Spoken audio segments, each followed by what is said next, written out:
Hype. Beast. Emerging. Star. Gatekeepers. Loser.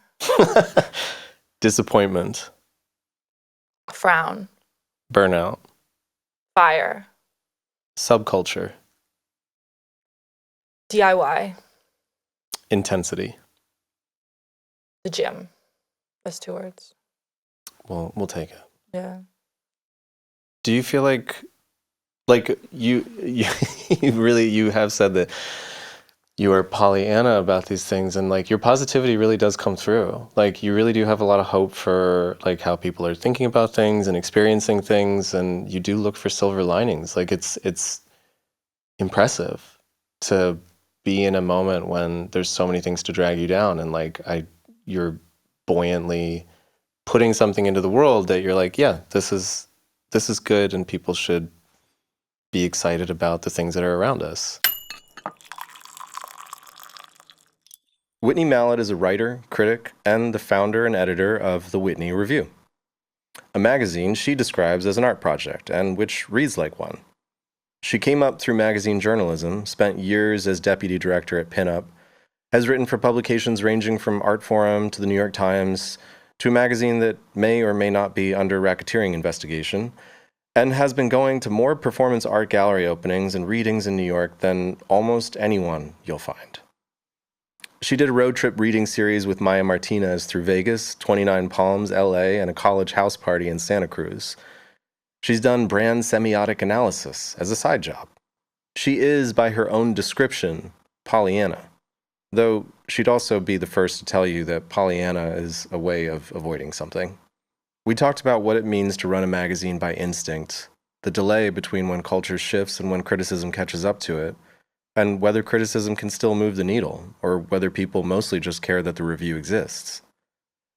About the writing she's been afraid to do and the busyness she uses to stay one step ahead of finding out. About taste, how you develop it, who it's really for, and what it costs to finally feel like you have the authority to trust it.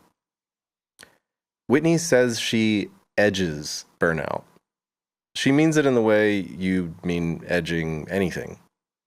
As a practice, with intention, right up to the line. I think that tells you most of what you need to know about her.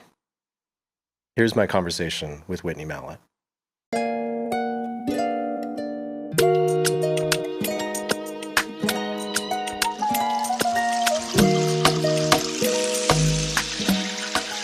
And I think like bringing things together that, I'm someone who has always been like drawn in all these different directions where I'm like, yeah, like I know all these people who were big noise musicians in 2017 who like other people don't, and so my brain is always like making connections between things. Like I'm really, like I kind of have, and so I love putting things in relation that kind of can rub up against each other in surprising ways that would not otherwise have any encounter or crossover. That's something that like, I also just feel like even when you're thinking about an event or something, when you go to it, like, I mean, I understand why every time, so many things, there's kind of a collapse of institutions.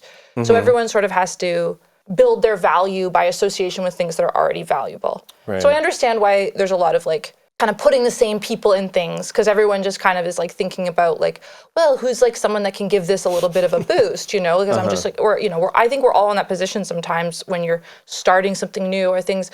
But I guess I also just like, when I see something, if I know exactly the combination of people that's going to bring, like, if you see a reading and you're like, oh yeah, those 3 people, they have the same friends. Right, and I know right. exactly the people that will show up for that event.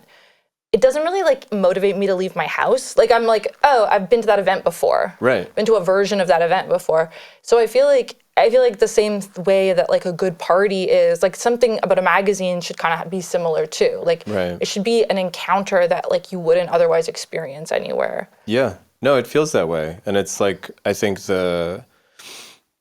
what you're talking about of like the boost that happens when you get the person that can boost something, and it's like these things necessarily go together. The boost in yours feels like it's the collective magazine, that like it's boosted because it's like all the things in relation. You're like, well, what the fuck is this? I guess I have to pay attention to this now. Yeah, I like when people tell me that they're kind of like head explodes, because like, what, this and that, like, you know, like I like that. Like even there's this younger poet who's at AWP last year. They were flipping through and just being like, what, like, you know, like all these names, like very just like, wow, I can't believe all these things are in one place. So I like kind of that surprise. But I think I'm really hard on myself. I always am like so hard on myself to ever seem like a clout chaser, which I think is like not a bad thing to check yourself on. Sure. But sometimes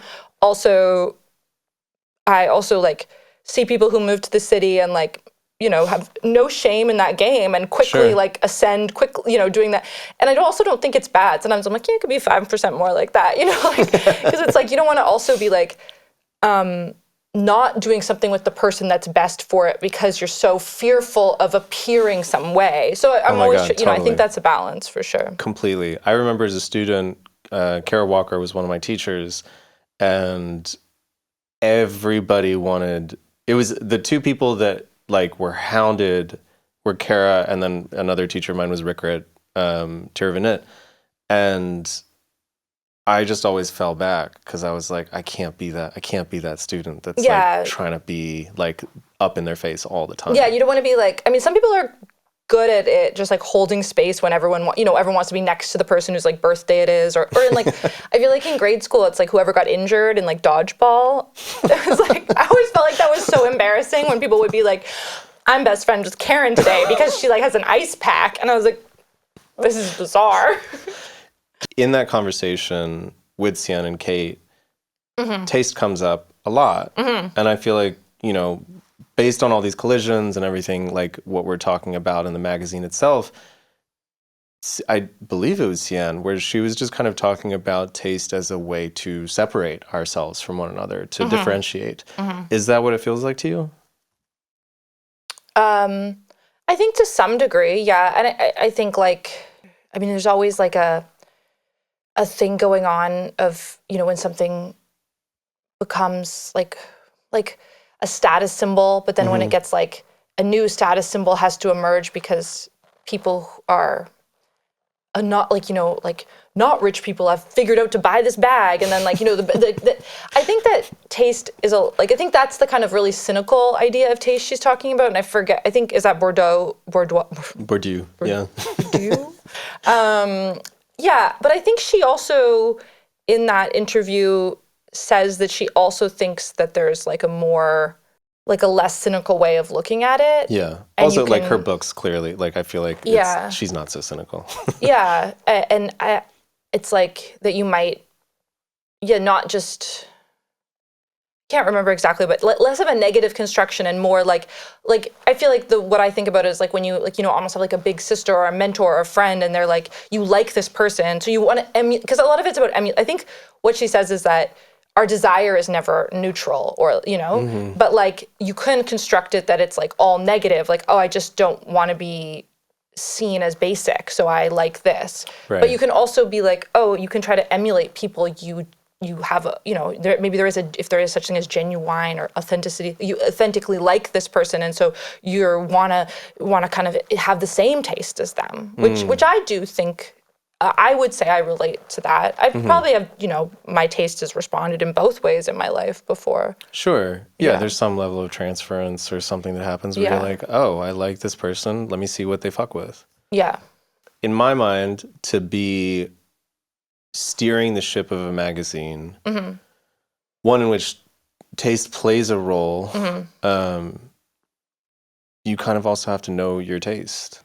Yeah, I think that one thing I have felt that this project, by the time I made it, I have come into my own with, like, I feel very comfortable following my instincts with those things. Yeah. And how did you develop that? It's interesting because when we're really thinking about it, I'm thinking back to like people who, like in third grade, like there was a girl who was always like, you guys all copy me. Like, I don't feel like I necessarily was always like, you know, like, oh, like I was like, actually like our mom just both bought us this shirt from the Gap. But I do think she was she had the older sister. I do think she kind of had the like, track on pop culture and fashion and things more. And I do think we were copying her, but to some degree. But yeah, like I don't actually think like I think there's times in my life when I've befriended a lot of people. I wouldn't have thought I just wanted to soak things up. Like I think I hung out with when I was like 18, I hung out with a lot of people that were older than me. And I just wanted to like I was just like, oh my gosh, they know so much about bands and movies and like yeah, it just like and then I also feel like I copied that ability to like trade information in a way that presented myself as sophisticated. And then I was like, oh wow, I'm so impressed with these people who aren't ashamed to like not know something and want to just talk about their emotions. So I feel like I've gone through many kind of like oh, I like achieved this level, and then I realized like, oh, actually there's a better level to, you know. But I don't know what it was, but I don't think I necessarily, I mean, one thing I'll say is I think I have really good taste in people. Yeah. Yeah. And I feel like I find, well, not always, but because I also am like attracted to, sometimes I feel like I'm a codependent. And I think this is like something where I'm attracted to very like people who are very passionate and like sometimes chaotic and they have a way of indulging their kind of like like, you know, this like not self-consciousness, which I feel like I'm very self-conscious. Like I'm even in a, not in a negative way, but I'm constantly like thinking about why I like something. And some people, and I think that's another thing of being, you know, the identifier of an artist. Like I would say now I feel comfortable saying that my magazine, I can call an art project, or I'm an artist who like makes a magazine. Right. But I think I've had a lot of conflict with that term because I do think like, whether it was like, you know, I hung out with a lot of musicians before, visual artists too, but I think there's something similar about at least the romantic, of course there's people like, you don't think David Bowie is like, you know, a super analytical, like mastermind behind himself, but there's still this performance that a musician or an artist to some degree is like, you know, this kind of more like capital R romantic idea, which that does, it is to type a lot of the time too. Yeah. You know, they listen to their gut or they listen to their emotions and they don't feel like, oh, I'm being so indulgent, like, right, you know, being obsessed with this and I've always had this admiration for that and then felt like I couldn't access it myself or feel like, well, not me, like those people can, but not me. So that's like something that I have like, I'm like so obsessed with stuff and I'm so obsessed with information that I feel like I just like put myself in so much frequency of contact with so many different types of people and like tried to absorb so much stuff that I guess at a certain point I was like, oh, I guess I have some like authority. I think I felt comfortable feeling like I had some authority. And maybe also saying to people sometimes like, yeah, like I know about this because I've been here for, you know, I've been doing this for 15 years. I've been going here. It's like, that feels not like you can stand cocky on that. Or something. Yeah. It's like you've earned like, it. I literally like go out like, you know, people are like, wow, you go to so many events and stuff. And it's like, I've always kind of been like that. So it's like at a certain point, yeah, like I have an authority of performance art in New York because I've probably like been to it so many times. You know, I just know, people don't know that. Like they've been doing their thing in New York for 7 years. Like how could you not have kind of intersected with it, you know? Not to like, I don't want to like shame anyone who's like performance art, but like, no, but it's that feeling of like feel like you're on top of your shit, and that's something that you can just now own and like move and I just with. I enjoy going to these things, and there's a certain I really love. I mean, I've always wanted to be a writer, but I also as a child did dance more than anything else, and so I think that's why I am always going to performance. Yeah. Okay. Yeah. I mean, it's funny because I feel like the self-conscious, unself-conscious thing about like the artists over there versus yourself, what I've noticed is that most artists feel that way. The ones that you think are unself-conscious, and like myself included, like I know that it was only hearing it from somebody else where I was kind of in a fight with a friend who I was like, he's just so fucking intense. Like he just can't, like he just completely gets away, like it gets away from him. And then this other mutual friend was like, you both kind of are though. And it just dawned on me. I was like, oh, because I would think of myself as the rational or the reasonable one, the one that can step out of the situation. Not the emotional one. Yeah. And he was like, it's kind of both of you. Like, I thought that's why you like each other. And it was like a different perspective. And I feel like the same is what I can sense about you is you're clearly obsessive. You clearly pour yourself into things and like with like actual abandon where you love these things and you go for them. But then I really like working is the truth also. there you go. I really like it. I really like being, I guess, like being busy. I really like being busy. What happens when you're not? Yeah, probably like the dark night of the soul. That's what I'm avoiding. But have you always been able to avoid it? Like what happened during COVID? well, I told you. I told you I didn't really stop. This magazine Pinup. I was working there. I was the deputy editor, and we didn't really stop. And it was like me and the editor in chief were just working like out of his living room, like together, like all the time. Oh my God. Yeah. So did you enjoy that? Well, yeah, I really like him, and he was making us great lunches. And also, I am kind of like obsessed with working. Wow. I mean, it's like when I like the work, especially. Sure. But also, like, yeah, I probably have like masochistic qualities. I mean, I do feel like I edge burnout a lot. You edge burnout. Yeah. God damn. I've never. That's fantastic. I just need a minute to process that. Because I think that's really, phrasing that way really makes me understand it as a kink too. That there's something there where it's like, ooh, I want to play in that territory.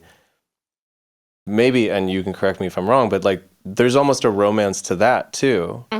Where it's like, let me keep working to the point where it's like I might collapse and just play there. Well, it's interesting because I was just working on an essay for Nike's branded Substack, and I was thinking about this relationship with if you grow up doing sports or dancing, like there is this idea of like leave it all on the mat. Yeah, and I think that did. I was thinking about actually, I did track and field too, and I was thinking about how actually I probably think about writing and running very similarly. Really? Yeah.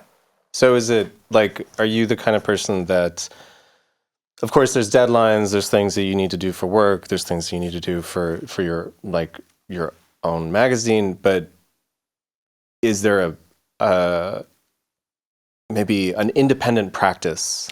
I wish it was better. I wish there was more of one, to be honest. But what's good about the reading circuit is now it gives me little deadlines for the personal practice, because you have to just get up and say something for, you can't really like go to a reading and like be like this you can't, it has to be formed from that personal voice, Yeah. It has to be more something you can kind of like literally stand behind. So yeah, I do feel like those things give me deadlines, like, yeah, for that. I would like to be a morning pages person, but I'm not. I tried. Yeah. I did 3 pages, maybe 3 days. And then I was like, 3 pages is so much writing. I just couldn't keep it up.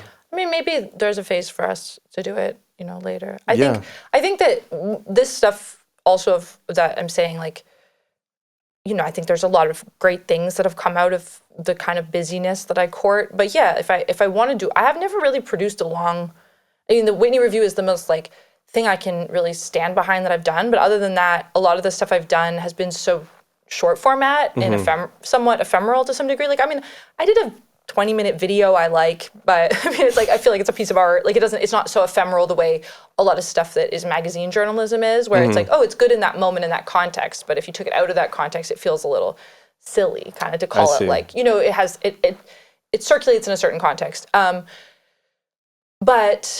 if I want to do something more long form, I will have to be less of this kind of hamster wheel, like, short sprint kind of person. But I do acknowledge the way that those the things that are easier for me or that I'm more comfortable and the things I want to avoid, like, there's things I want to achieve that I'll have to like change. But this way I am works really well for running a magazine. There's a quote, and what's hilarious is that for some reason the quote is cut off here, but you wrote that I think we're all seeking intensity, and most of the time, most of us are disappointed, and that this is the part that was cut off that I'm paraphrasing now, that coping with that tells you about your personality. Yeah. Yeah. One, I mean, I have so many questions about that. Like, what is your coping style, and what does that tell you about your personality? And is it something that, like, does it track for you? Does it still track, or does that feel like something that was then and this is now? I mean, I just sometimes, I feel like that specific, I know the two people that was kind of like slightly in response to, but like, it is sort of like sometimes when you certain writers, I understand like having like sometimes you play a bit of a bit in a piece of writing, right? Sure. Like, and I think that can be productive. But sometimes I read when people have this bit of like being like so, like their glamorous job is so hard, or like all the art is so boring these days. And I always am just like, what comes to mind is like, do you think you're the only person that's been disappointed? Like, I just sort of feel like it's so self, like, maybe self-important, but also just like self-centered or something. Like they've not realized. It feels narcissistic, for sure. Yeah. And I think that, but I also think that a quality of my writing that can also, and my personality is also, I can be very like Pollyanna, which is like. Tell me more.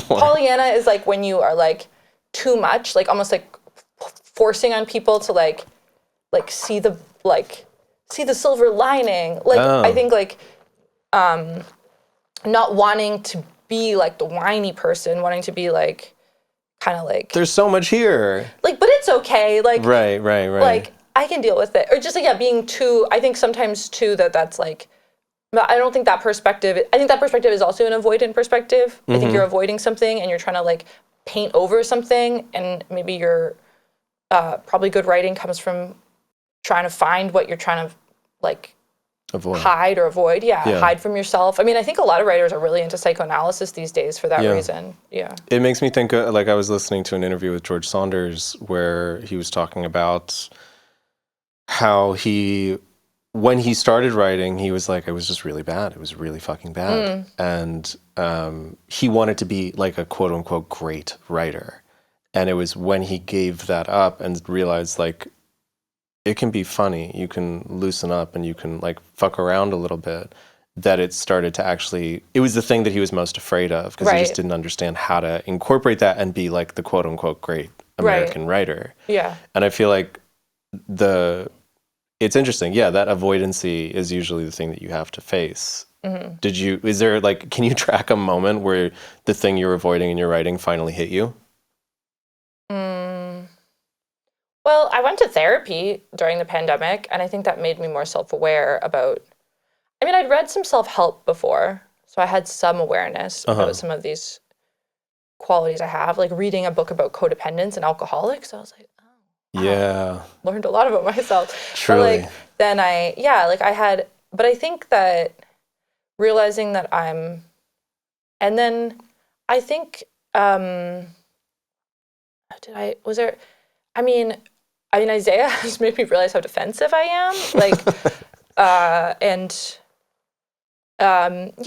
lot of it's cultural too. Like my mom is incredibly, like I have a very like waspy background. My mom is like super defensive and like, so I guess like, I don't know if, I think more like the self-knowledge in my just like life has like made me approach writing in a different way. But I think it's tough because I feel like when you're doing a lot of stuff, I guess like taking risks, I guess like that's the thing. Like you don't want to fail. A lot of people who have kind of like have these expectations of like I think a lot of my writing could have been better for a lot of years because it didn't really take risks. Like it was serviceable writing. Mm-hmm. No one would also be mad because when you're like anyone who's an editor of a magazine, it's like, oh, thank God, like this like makes sense, like great. Like they're not like, everyone's like so frazzled and like you're kind of like, it's kind of probably how I was in my family too. I was like the child who was the best behaved. Mm-hmm. And so I was kind of neglected to some degree because you were good. Yeah. So no one really has to give you like, so I think my writing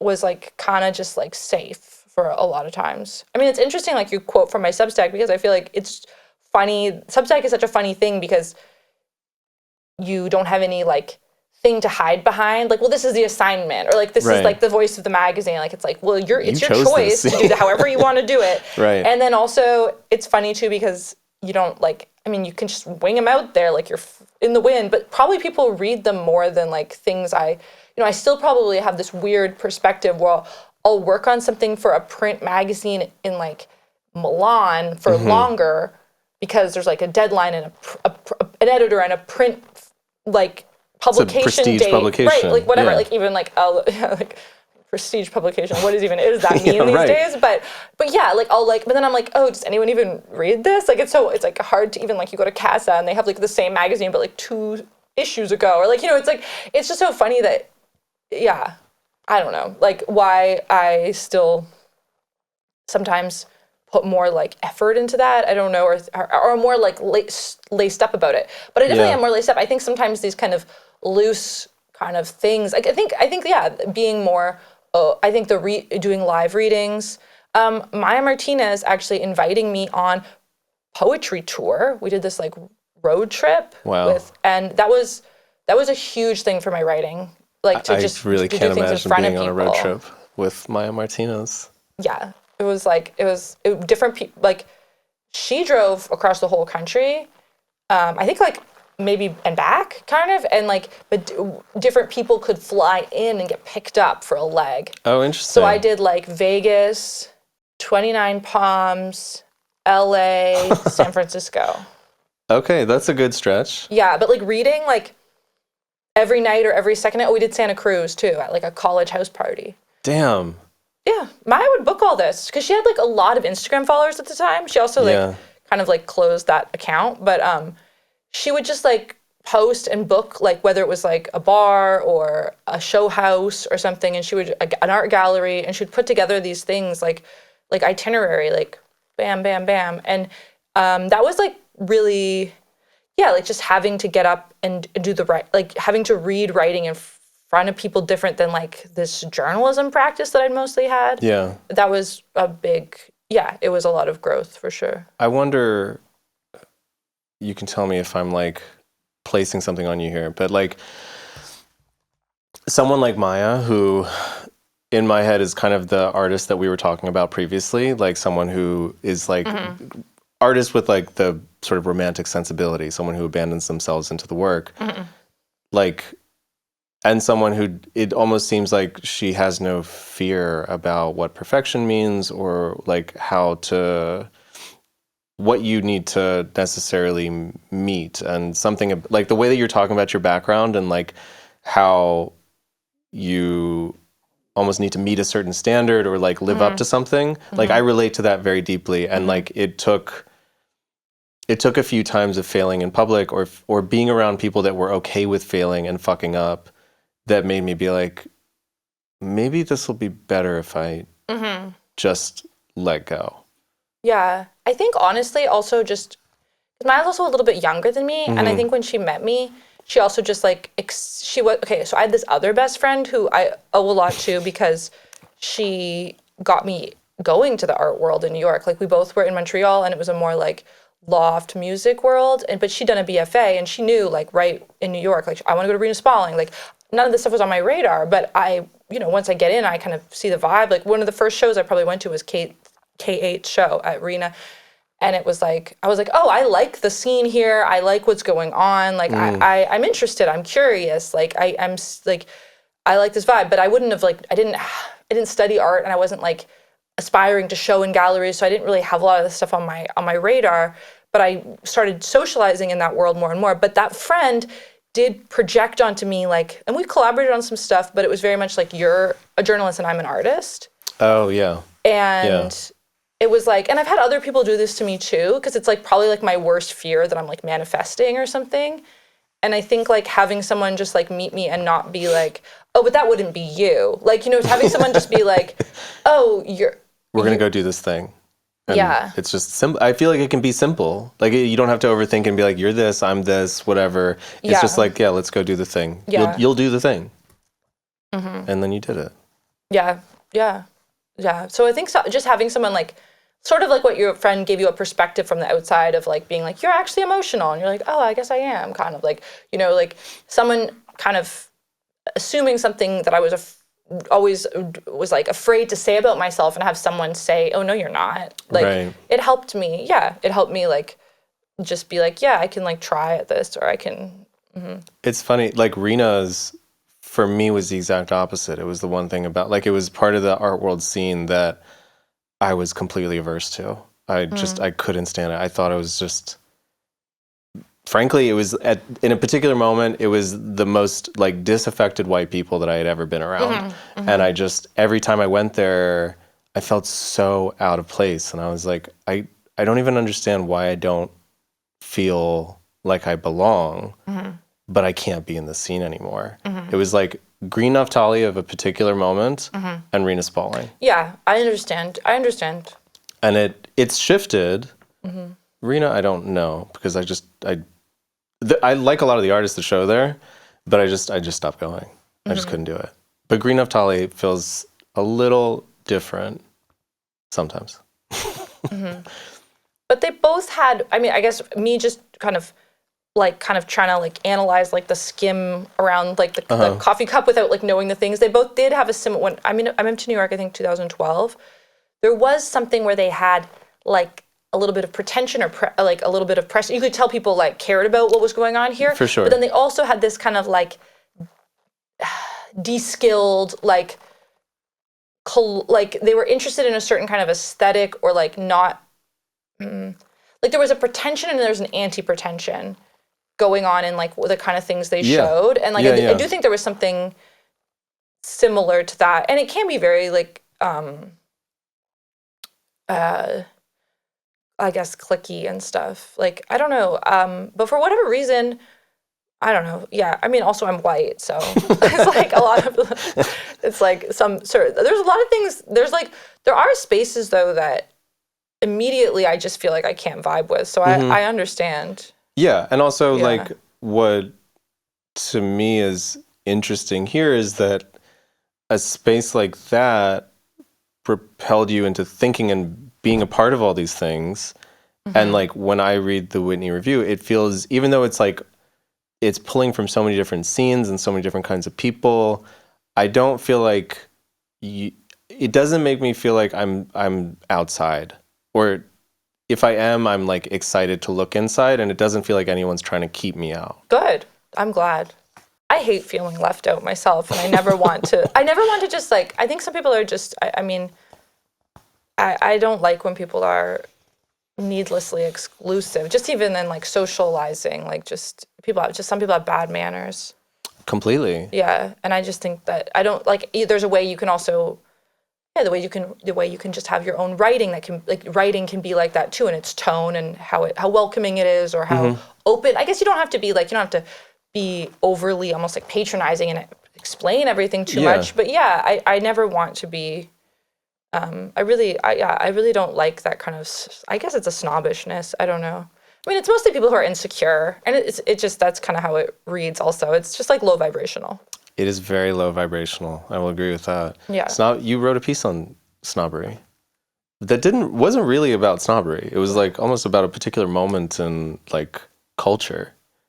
Oh, yeah. Well, I think because they like wanted me to write something about snobbery, so that's probably why it didn't really seem like I was that interested Snobbery in it. Isn't Dead, and I was like, this was like a deep dive into like net art. Yeah. It was kind of, it was funny. They were like an NFT company, I think, and they were like, we can give you like this much money to write like something 4,000 words. And so I was like, I mean, I guess what I did is I don't know if Beeple was in the prompt, but they were kind of like, I was kind of like, well, what are people? I felt like at the moment, it was like the two things people were like, really, really like really like any, your bad kind of party banter. It was like, you could hate on Trump or people. Like, it was just kind of like, they were the most like someone's like talking about the weather kind of, so I was kind of like interested in that. And then I was like, but I was just kind of, used it as a tool to kind of process and put in stuff that I had lived through and like known and had been, but never had really like thought about in an arc or a narrative. Yeah, it was really interesting. Like that,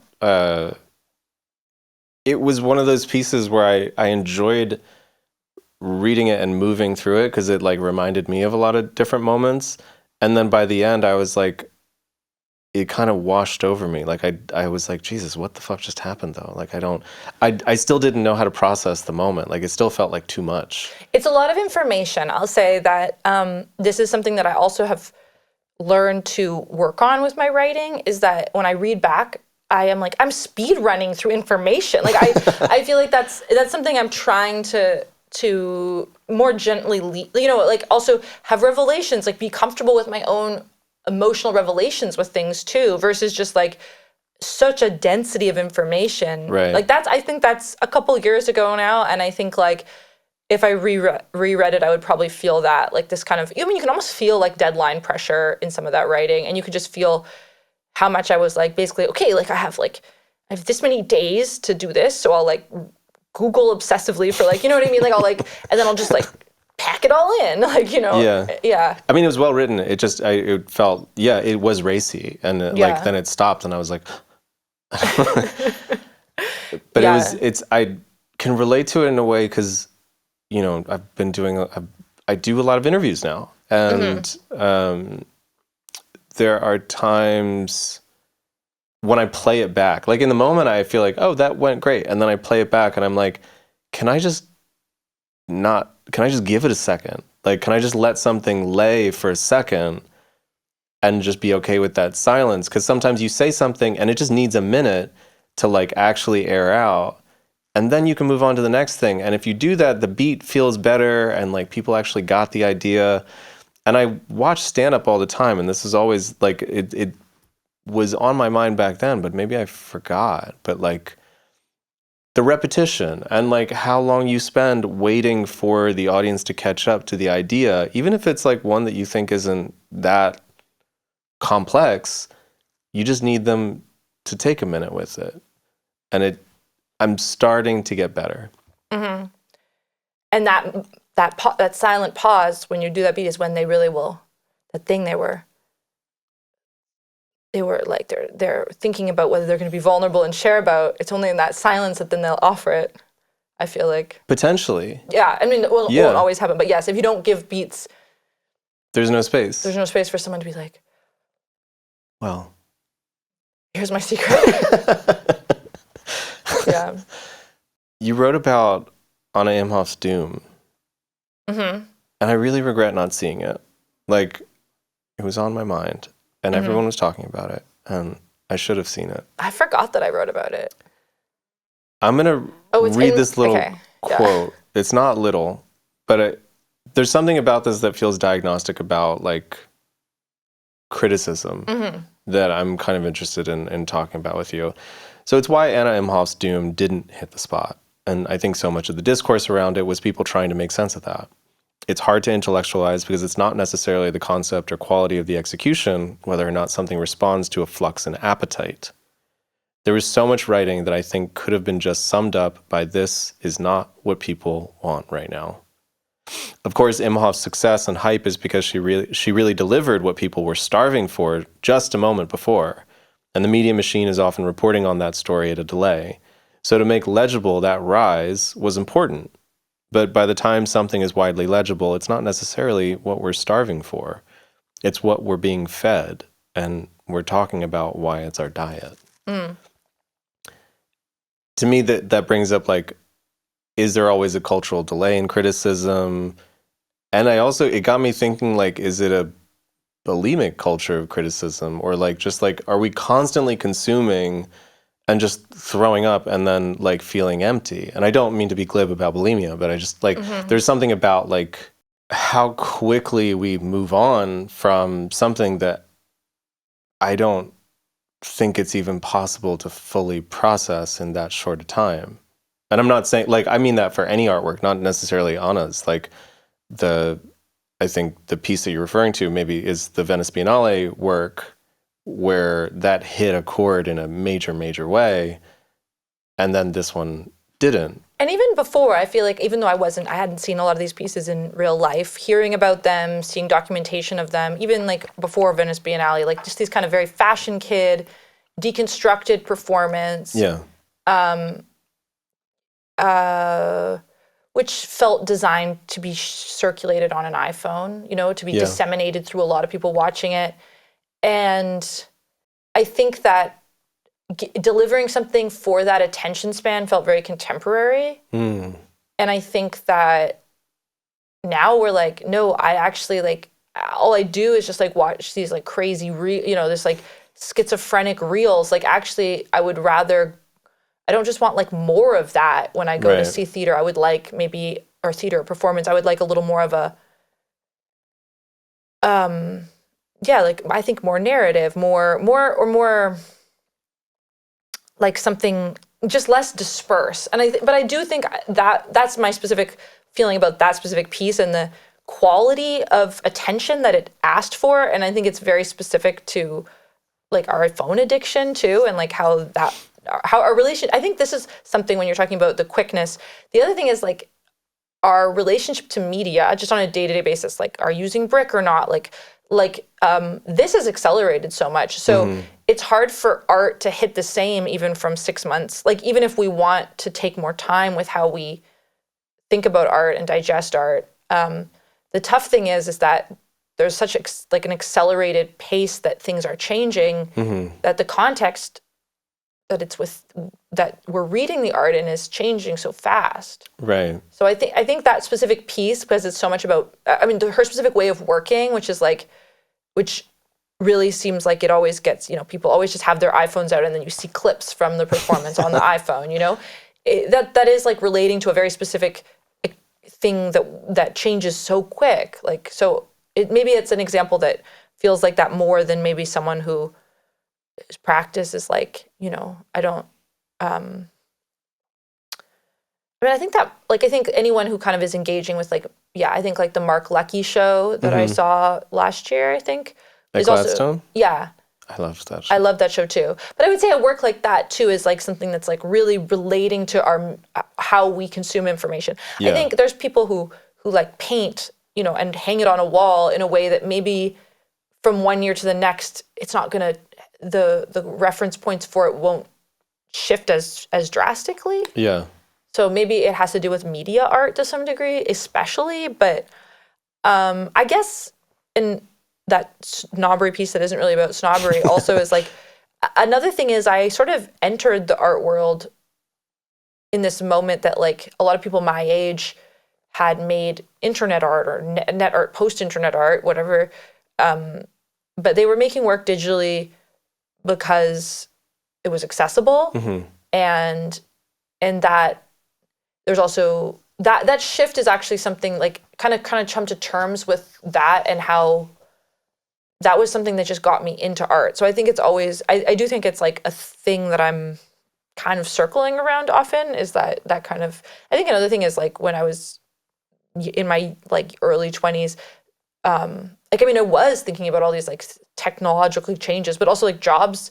They wanted like someone who, like a millennial, to write about things that were like, right, like, you get it, social media. Yeah. But I guess, those are the things that I think that kind of moment, like Amalia Allman, Dish, The Jogging, like Ryan Trecarton, I think that is like what made me kind of selfie artists. Yeah. Like, what is that? Like, that's kind of what made me, that was my entry point to like the visual art world and then the gallery system, weirdly. Right. It was really cool to see that was your in, and like that's what, I don't know, if there's something that gets you asking questions, and that's like it can, I don't know, it can happen from anywhere. But you are now you've been in an industry. I mean, I feel like you're in all sorts of different places, all sorts of different people, but like you run a magazine, you've been in magazines for such a long time. I feel like people are largely, it seems like they're exhausted by all forms of print media, all forms of like the reviews in general. Like, it's hard to get people to write a review. It's hard for it to feel like it moves the needle these days. Where, for instance, like back in the day when art forum was a different thing, getting an art forum review was like the biggest thing that could happen. It was like, holy shit, I made it.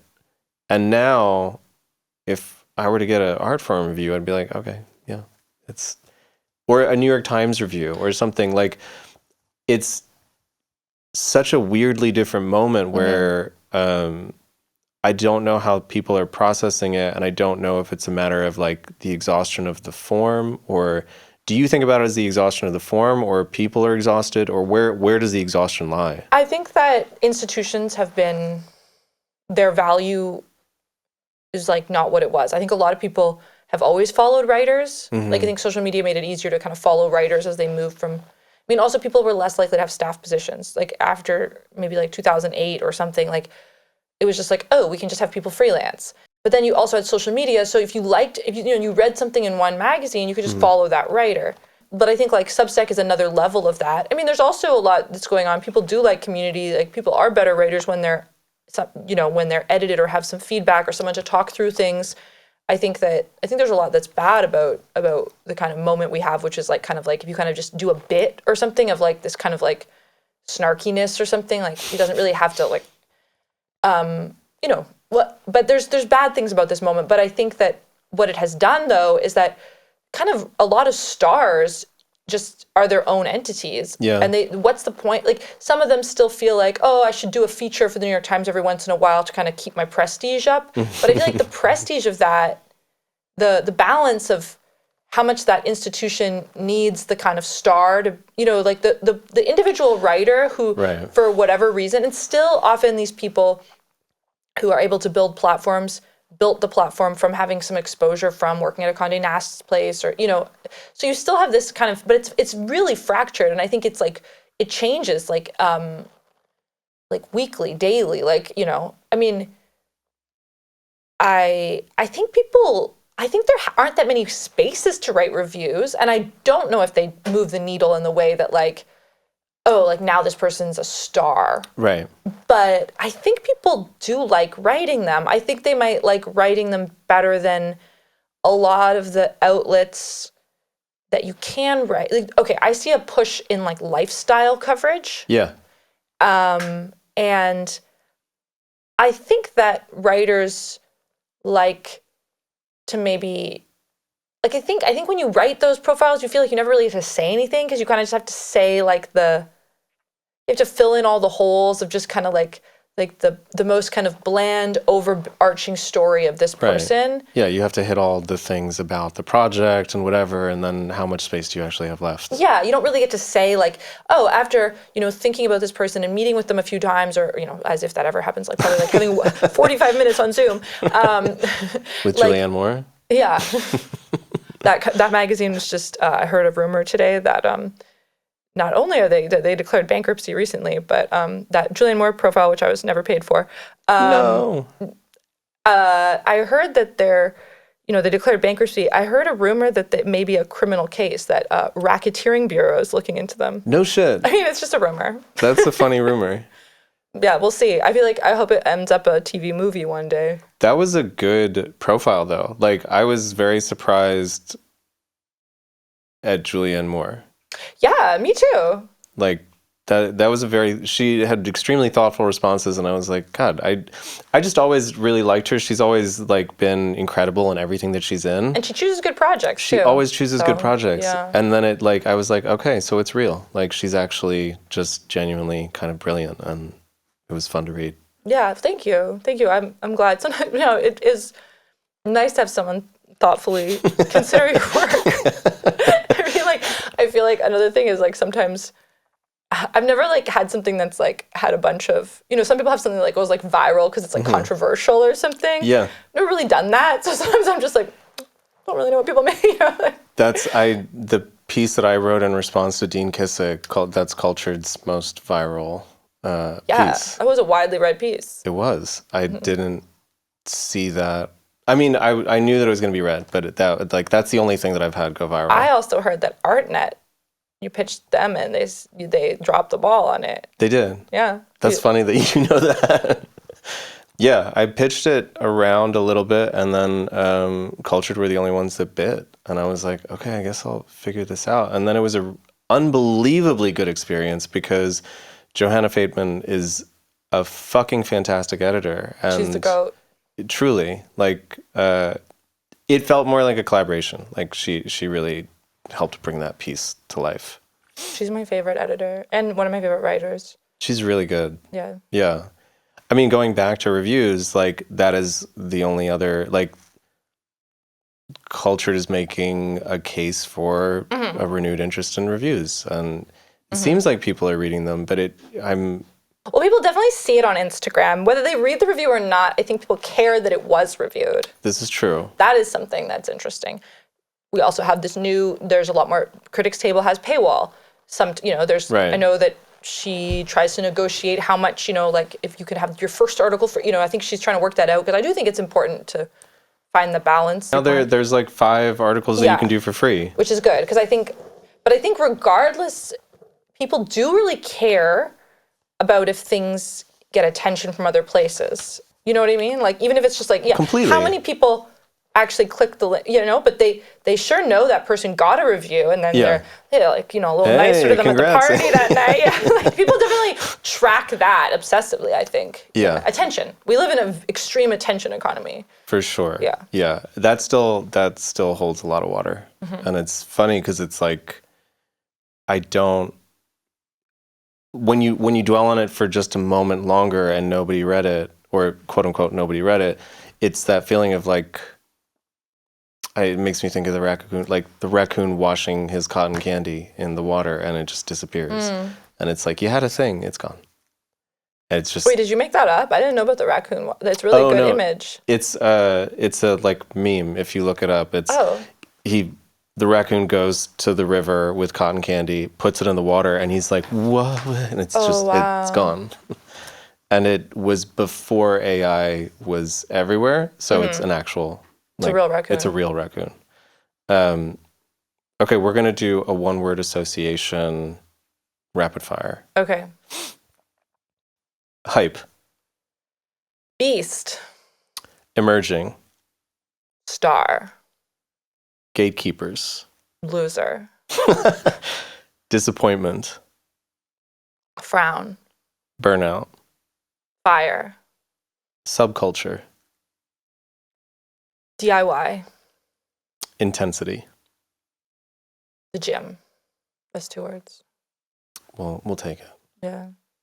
Do you feel like you you have said that you are Pollyanna about these things, and like your positivity really does come through. Like you really do have a lot of hope for like how people are thinking about things and experiencing things, and you do look for silver linings. Like it's impressive to be in a moment when there's so many things to drag you down, and like you're buoyantly putting something into the world that you're like, yeah, this is good, and people should be excited about the things that are around us. Yes.